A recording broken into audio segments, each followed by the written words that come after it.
Bonjour et bienvenue à un nouvel épisode du Fab Lab at Home. Aujourd'hui, j'ai pas mal de choses à vous dire.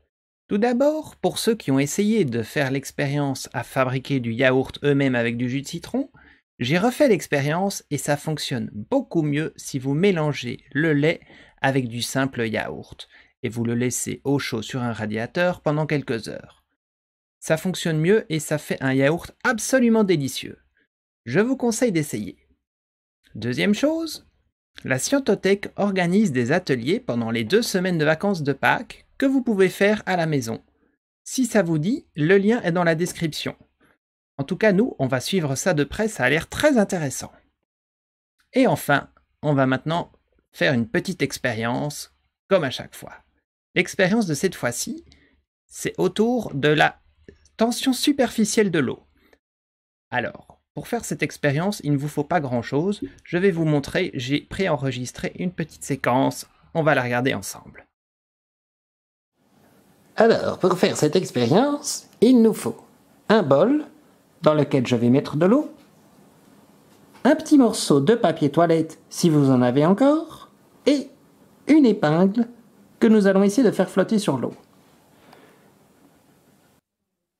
Alors, je reprends la parole parce que là, comme j'avais l'aiguille en bouche, impossible de parler. Regardez, je mets l'aiguille dans l'eau, elle coule évidemment. On pouvait s'en douter, elle est plus lourde, elle est en métal, elle coule dans l'eau. Maintenant, comment faire pour la faire flotter? Eh bien, c'est très simple. Vous mettez un morceau de papier toilette sur l'eau et vous posez l'aiguille par-dessus. L'aiguille va se mettre à flotter sur l'eau quand le papier toilette va couler. Vous pouvez aider le papier toilette à couler en prenant, par exemple, une paire de ciseaux pour le faire couler. Et voilà, regardez, l'aiguille flotte. Elle flotte sur les molécules d'eau qui sont plus rapprochées en surface de l'eau.